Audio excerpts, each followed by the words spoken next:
کی گفته تو 7 صبح بری سر کار که ما از 4 صبح بیام براتون نون بپزم؟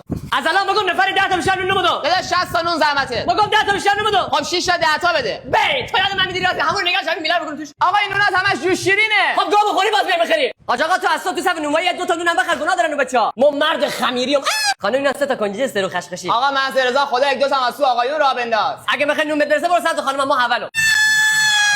دوست داشتم ماشینم بنز بشه ولی آردی شد. آقا بعد شما دیگه نون نمیرسه. هر کی اومد بگو پشت سر وای نست. باشه.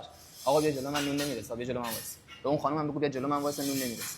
آقا شما بیا جلو من وایس. بیا نون نمیرسه. تو خیلی بوزی. آقا اونجا صف زنه اونجا وای نستا. خانمم گفته یک دو تا نون بگیرم. وقتی چونگی راست دسته. من راجع به چونگی حرف نزنم. فیتالیتی.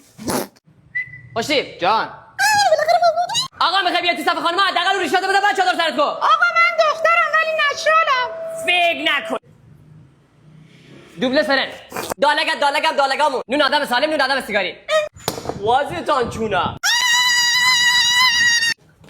آقا نمال. برای چی؟ نه با شما نیستم شما بمال. به چه قدری یواش کار میکنی؟ سرعت شاترم آوردم پایین. داداش همین نون ما رو برشته ترش کن. بیایم برشته. داداش یکم بیشتر برشتش کن. داداش یکم برشته تر باشه. خوبه؟ نه یکم دیگه برشته تر. او حرومزاده رو نگاش دار.